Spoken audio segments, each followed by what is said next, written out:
दीड शाणे काही कामचे बाई माणूस नवरा बायको प्रवास करतो ते बसमध्ये. आता माझा प्रवास जनरल बसनीच राहतो बरं का सुनील दादा. बसनीच येणारे लोक आम्ही. समाजासाठी समाजाच्या कामासाठी समाजामध्येच यावं असं माझं इच्छा असते. ते नवरा बायको बसलेले होते आणि नेमकं कंडक्टरला तिकीट काढता काढता गेले. काही काही बाई एवढ्या भारी असतात ना नवऱ्याला काहीच नाही समजती. आणि त्यातली ती बाई होती. लगेच पैसे काढले. नवरा बसेल होता. म्हणे तिकीट द्या. किती? म्हणे 1.5. म्हणे 1.5 कोणाचं? लहान लेकरू आहे का कोणी? नाही म्हणे, एक माझं आणि अर्धा यांचं. म्हणे ताई काही वाटत नाही बो तुमचे मिस्टर काय आहे ते तर 35शीतले दिसत आहे. म्हणे हो ते 35शीतलेच आहे पण मेंटल आहे म्हटले. हाफ मेंटल म्हणून त्यांचं हाफ द्या. चालेल का? कंडक्टर हुशार होता. त्यांनी बरोबर 2च तिकीट फाडले. फुल तिकीट फाडले. बाई कंडक्टरवर चिडली. म्हटले का हा भाऊ तुम्हाला तर मी 1.5 सांगितलं होतं तुम्ही 2 कमून काटले. म्हटले ताई मी ना तुमच्या मिस्टरांचं हाफच काटलंय पण तुम्ही 1.5 शहाण्या म्हणून तुमचं 1.5 पट तिकीट आणि तुमच्या नवऱ्याचं हाफ असे झाले. अवघड असतं काही काही. मग हे 3 लोक कोणते? इहलोक, परलोक आणि गोलोक. लक्षात आलं? इहलोक म्हणजे राहतो ते, परलोक म्हणजे जाणार ते आणि गोलोक म्हणजे माझा प्रभू जिथं वास करतो ते. इहलोक में परलोक में गोलोक में कहो राधारमण राधारमण राधारमण कहो. किंवा जेथे जातो तेथे तू माझा सांगाती. असं नाम ज्याच्या संगे त्याचं सार ज्याच्या संगे. म्हणून मृदू सबाय नवनीत मृदू सबाय नवनीत तैसे सज्जनांचे चित्त तैसे सज्जनांचे चित्त.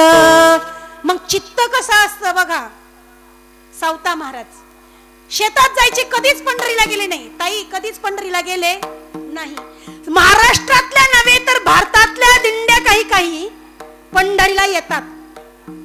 पंढरपूरला आपण गेलो नवल नाही. आई साहेब पंढरीला आपण गेलो नवल नाही पण माझ्या पांडुरंगाने पांडुरंगाची दिंडी पंढरपूरची दिंडी ज्यांच्या शेतात आणावी अशी आरणी भेंडीचे सावतोबा. कांदा मुळा भाजी अवघी विठाबाई माझी. कांदा मुळा भाजी अवघी विठाबाई माझी. विठाबाई माझी. कांदा मुळा भाजी अवघी विठाबाई माझी. लसूण मिरची कोथिंबीर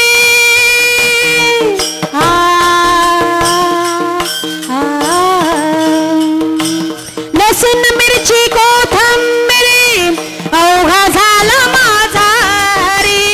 लसूण मिरची कोथिंबीर अवघा झाला माझा. कांदा मुळा भाजी अवघी विठाबाई माझी. कांदा मुळा भाजी अवघी विठाबाई माझी. कांदा मुळा भाजी अवघी विठाबाई माझी. कांदा मुळा भाजी अवघी विठाबाई माझी. कांद्यामध्ये विठ्ठल, मुळ्यामध्ये विठ्ठल, कोथिंबीरीमध्ये मिरचीमध्ये मावशी मिरचीमध्ये कांद्यात विठ्ठल, मुळ्यात विठ्ठल, मिरचीमध्ये शेतकरी हैराण कांदा मिरचीनी. शेतकरी हैराण कांदा मिरचीनी. तरुण पोर हैराण परशा आरचीनी. झिंग झिंग झिंगाट चिंग चिंग चिंगाट. बरेच पोळ चिंग चिंग चिंगाट होते पहा. जेवढी दारू कडक तेवढा गडी उताना. काय खाते काय खात नाही समजत नाही माऊली. लक्षात घ्या राक्षसी खाणं हे मांसाहाराचं आहे आणि शाकाहार खाणं मानवी आहार हे मी नाही म्हणत, बरोबर आहे की नाही? लिहिलं असतं ना मुलांना, मानवीय आहार शाकाहार. मग आपण माणूस आहेत की दानव आहोत हे ज्याचं त्याने ठरवायचं आहे. 31 डिसेंबरची पार्टी झाली तुमच्या इकडे नाही, आमच्या इकडची गोष्ट सांगते, मालेगावकडची, नाशिक मालेगावकडची. पार्टी, एवढी दारू पिले माणसं, एवढी दारू पिले, घरी आले झिंगिलाला करत. आता बायकोची वांग्याची भाजी चालेल का मावशी? मेथीची भाजी, काय पाहिजे मग? काट छाट साट सूट, हड्डी उपस, नळ्या तोड कार्यक्रम. बऱ्याच लोकांचे दात गेले हो, नळ्या उपसू दात गेले, पण सोय लागली. कसा संसार सुखाचा होईल? होऊच शकत नाही. संसार जर सुखाचा करायचा असेल तर कोणाचा तळतळा घ्यायचा नाही, लक्षात घ्या. म्हणून संतांच्या संसारात सुख होतं कारण ते माळकरी होते. माळ म्हणजे सोपी नाही, माळ म्हणजे काळाला हरवणारी असते ती माळ. म्हणून माळ घाला, माळकरी व्हा. आता जाऊ द्या, काही दिवसांनी पहा दसरा आला की चेहरा करतील हसरा आणि खोपो खोपो कापती. बरं काय विशेष? लक्षात घ्या, बोकड्या कापायचा नाही. ज्या भगवंताच्या नाम चिंतनामध्ये देवी सुद्धा दसऱ्याची वाट पाहते. प्राण अपान व्यान उदान समान नाग कुर्म कृकुल देवदत्त धनंजय. पण हे 10 जमतात तेव्हा होतात दसरा. म्हणून दसऱ्याला सुद्धा प्रसन्न चित्ताने भगवतीची आराधना करा. संपूर्ण आयुष्यभर लिहून घ्या माझ्याकडून कोऱ्या कागदावर, संपूर्ण आयुष्यभर सुखी जर राहायचं असेल तर माळकरी व्हा, शाकाहारी राहा. आणि जर लक्ष्मी पाहिजे असेल तर माझ्या विष्णूचं स्मरण करा, म्हणजे विठ्ठलाचं स्मरण करा. पळापळीचा खेळ असतो ना ताई, एक गडी पुढे असतो, एक गडी मागं असतो. जो शिवणारा असतो तो पळणाऱ्याला पकडत असतो. पण नाही ना, तसंच आपण पैशाच्या मागं पळतो पळतो पळतो, लक्ष्मी पुढं ना आपण तिच्या मागं. आता विषय स्टॉप करा, लक्ष्मीच्या मागं पळणं बंद करा. लक्ष्मी तुमच्या मागं पळल्याशिवाय राहणार.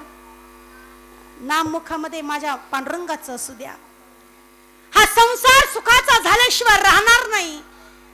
आता ते घरी आले, रात्री 1:30 वाजले, बायकोला उठवलं, बायको म्हटली मी नाही रिकामी, म्हटले तिकडेच तर पड. अशा नवऱ्यांची काही बाय आरती नाही करते ताई. बरेच कीर्तनकार सांगत असतील नवऱ्यांच्या पाया पडा, मी पण सांगते, पण काय सांगते नीट ऐका. बरेच कीर्तनकार सांगतात नवऱ्यांच्या पाया पडा, पण मी उलट सांगते, ज्या नवऱ्याचे पाय पायात असतील त्यांच्याच पाया पडा. पायात जर पाय असतील तर. पण त्याच जर खाली डोकन वर पाय धोतर गळ्यात, तो जर लेझिम खेळत घरी येत असेल तर कस काय पाय पडायचे त्याचे?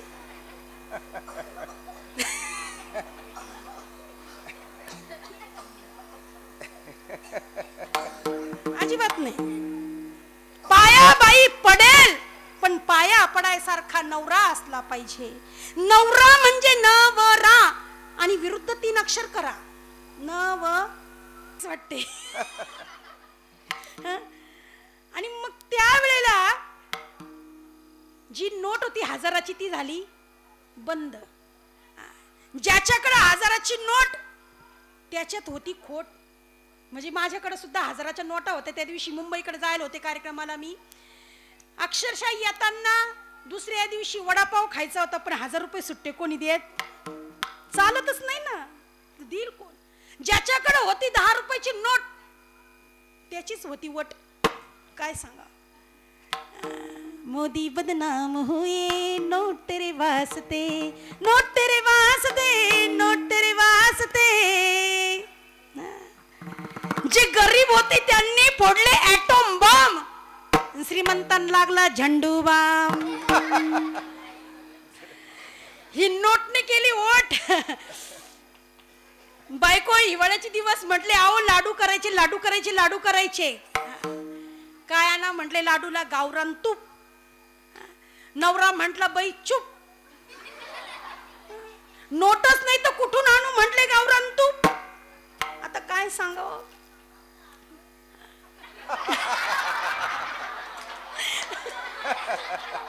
बघा कसा अनुभव सांगितला. हे बा हसा खेळा पण शिस्तही पाळा बर का. मला हसलेलं खूप आवडतं आणि हसतच राहिलं पाहिजे, कारण दुःखच दररोज दुःखच आहे तुमच्या जीवनात, सुख नाहीच आहे. मावशी कुठे आहे त्या? आहे. हा गावरान तू पाण्याने सांगितलं नवरा म्हटलं बस चूप. अक्षरशः 4 दिवस झाले नवरा बँकेत चक्रा मारून मारून थकला. ऐका व्यवस्थित, चक्रा मारून मारून थकला. एखाद्या वेळेस बँकेत पैसे तर नंबर लागायचं नाही, नंबर लागला तर पैसे राहायचे नाही. बिचारा खिन्न घरी आला. अंगणवाडीची खिचडी बरी, अशी खिचडी बायकोनी शिजवली. आता नुसती पिवळी खिचडी. मग नवऱ्याने थोडंसं बायकोला म्हटलं अगं लय भूक लागली, म्हटले परेशान झालोय मी.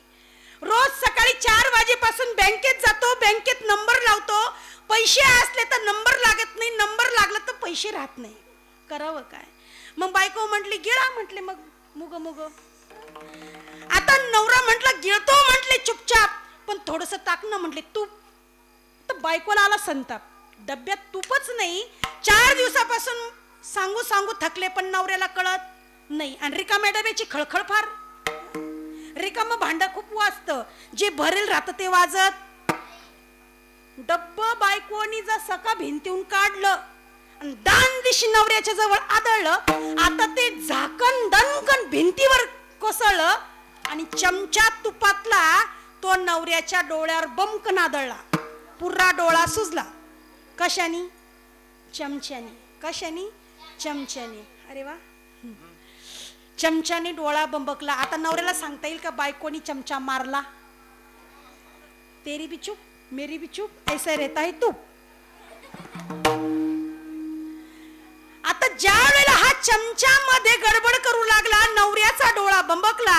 नवरा विचार करतो बाहेर जावं कसं काय, सांगावं पण कळत नाही. लोक विचारायचे भाऊ डोळ्याला काय झालं, पण कसं सांगन बायकोनी चमचा मारला. तो म्हटला तेल माशी चावली. तेल माशीमुळे डोळा सुजला. आता लोक म्हणायची भाऊ दवाखान्यात जाय बरं, डोळ्याचं काम आहे. डोळ्याचं काम चांगलं नाही, कोणतंच काम चांगलं नाही. बघा गुडघा दुखला, लोक म्हणते सारं दुखणं चांगलं, पण गुडघ्याचं दुखणं चांगलं नाही. हात दुखला, लोक म्हणते सारं दुखणं चांगलं, पण हाताचं दुखणं बरं. दाढ ठणकू लागली, दाढ, लोक म्हणते सारं दुखणं बरं, पण दाढीचं दुखणं बरं. आता खरं सांगा दुखणं कोणतं बरं आहे? पण तरी बरं म्हणावा, हे खरं आहे. हे खरं आहे, जे बरं म्हणावं लागतं ते खरं आहे. आता नवऱ्याचा डोळा बंबकलेला होता. लोक सल्ले देऊ लागले, पण म्हटला भाऊ फुकटातला काही सल्ला असेल तर सांगा, खिशात नाही पैसे. म्हटले दिमडी नाही, दवाखाना कुठून करू? तर एकाने सांगितलं भाऊ तुला एक घरगुती सल्ला सांगू. म्हटले सांगा. दुखणारी माणूस खूप जे सांगल ते करतं. कोणी म्हटलं वडाचा चिक लावा, वडाचा चिक लावल. कोणी म्हटलं हा दवाखाना तो दवाखाना, हे आयुर्वेद ते आयुर्वेद. मग याने विचारलं काय आहे? मग त्याने सांगितलं दादा थोडस ना, म्हटले गावरान तूप घे चमच्यामध्ये आणि तो चमच्याचा नख डोळ्याला लाव म्हणे, तुझा डोळा बरा झाल्याशिवाय राहणार. आता मला सांगा डोळा बंबकला कशाने होता आणि उपाय कुठं निघाला? असा हा दुःख बांधवडी संसार आहे. संसारात सुखच नाही, पण तरी आपण शोधतो आहे. तुझ आहे तुझ पाशी, परी तू जागा चुकलाशी, परी तू जागा चुकलाशी. हो हो तुझ आहे तुझ पाशी, तुझ आहे तुझ पाशी. Oh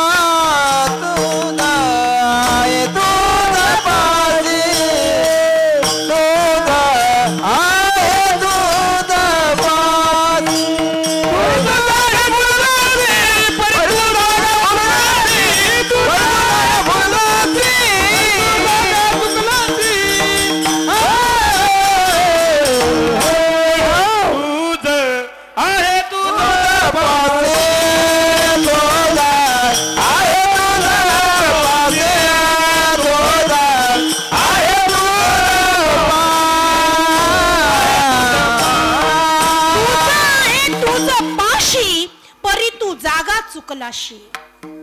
आपल्या जवळच आहे. मग काय आहे? भगवंताचं नाम. माऊली ज्ञानोबा सांगतात, अवघाचे संसार सुखाचा निश्चय केला, प्रतिज्ञा केली. आपला निश्चय बहुमोल असतो बघा. लग्न झालं, अतिशय जीव